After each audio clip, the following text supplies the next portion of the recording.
Hello, and welcome to another episode of the podcast named Talking of Minds. Today, we will be talking about another cognitive bias.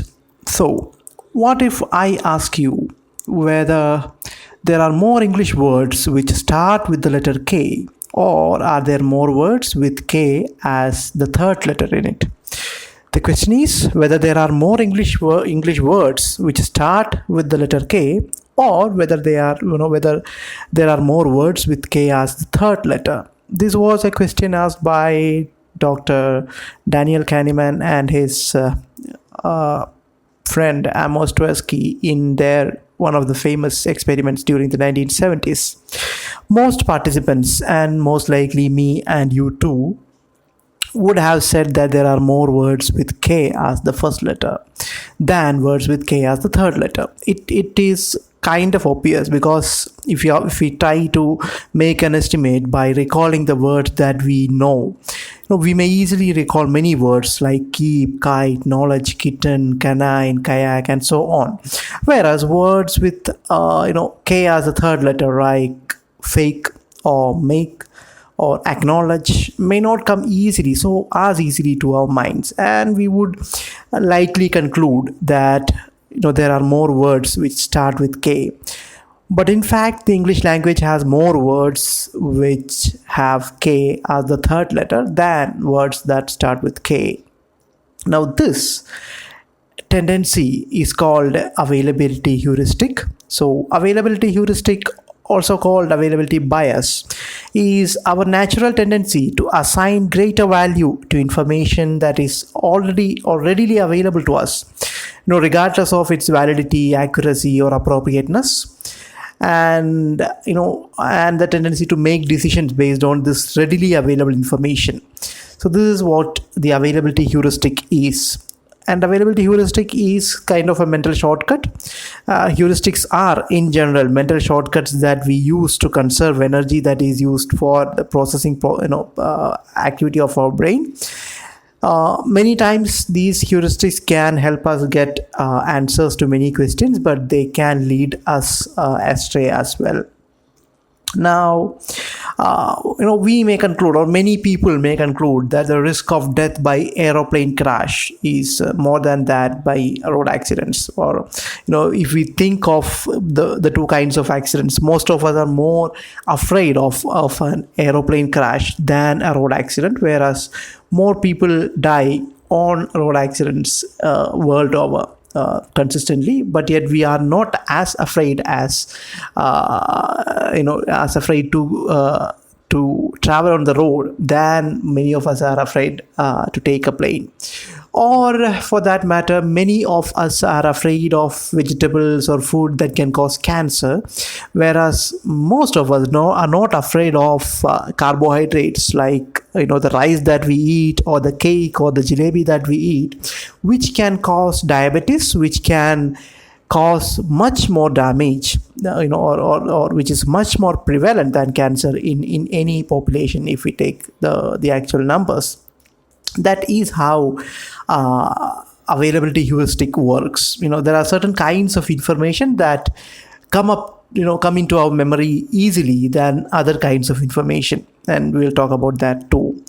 And it is almost certain now that we are more prone to fall for this availability heuristic in certain conditions, such as when we are happy, or when we are trying to multitask, or when we are holding a position of power, and so on. In all these conditions, we are more at risk of committing mistakes because of availability heuristic. And not only about these kind of decisions, availability heuristic can have a strong influence on our economic decisions, our financial decisions, such as trading, investment, or purchase of a life insurance, and so on.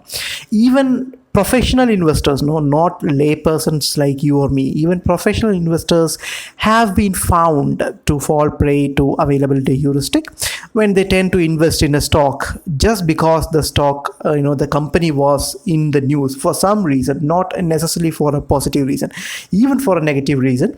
But since a company's name is in the news, many people will disproportionately, tend to buy shares of that that particular stock. And there is a very famous example of this kind of behavior in the investment world, which is called the Anne Hathaway effect, which was shown that during 2008 to 2010 and 12, etc.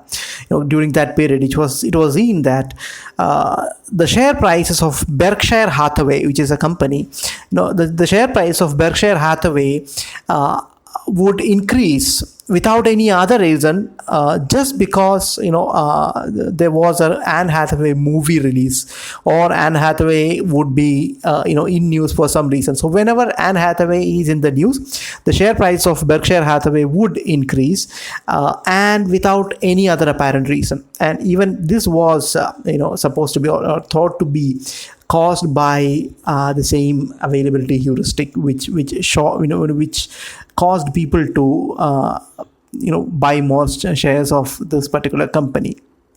And in our world, the social media bubbles that we all are part of can have a very important role in aiding this availability heuristic in the way it can affect our decisions, because the very design of social media is to create bubbles where a particular kind of information or a news or an attitude is amplified, so that we get a feeling, we get a very happy or a soothing feeling of being among people who have the same opinion as ourselves. And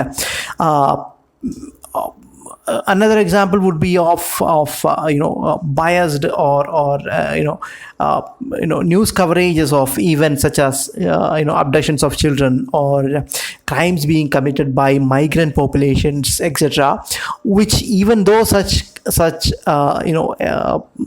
acts or such instances are very rare in actual numbers, we can get an impression that they are on the rise, or we may conclude that these kinds of crimes are happening all the time, because these kinds of crimes, or these incidents have a very particular property of being exciting, or they catch our senses, and that way we fall prey to them. And it is said that, or it has been shown that the information that comes to our mind very easily, or which are easy to recall, have certain properties. For example, information that is recent can be recalled more easily than more older information. Information that is frequent, or information that comes to our senses frequently, can have easy recall than others. Information that is of an extreme nature, for example, a plane crash, in comparison to a road accident.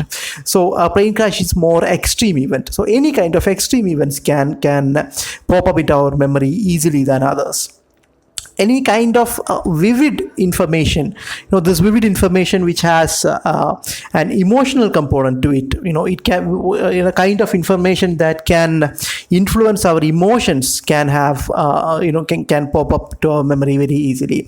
And information which is negative in nature also can come very easily to our memory than information which is of a positive character. So these are the kind of information that can pop up into our memory very easily and influence our decisions by making us feel that these information are more important than the others. So that is how, or that is why availability heuristic works with us. And how can we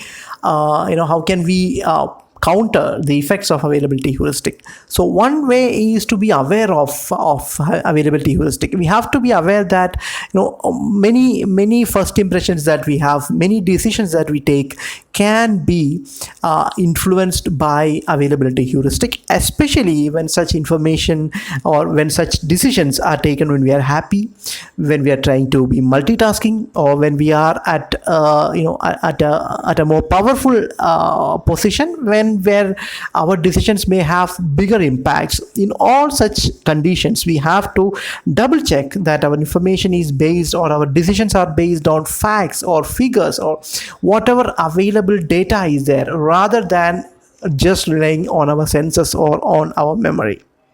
And these are certain things that we can do to counteract the effect of availability heuristic. And as I already said, heuristics are not things that have to be avoided altogether. Heuristics do have a function, but in our world, where our information processing has changed a lot because of because of information overload, and because of internet based social media and the post truth society that we live in, it is always nice to know about such heuristics and be aware of them, so that we can try and make less errors as possible. So that's about availability heuristic. Thank you for listening.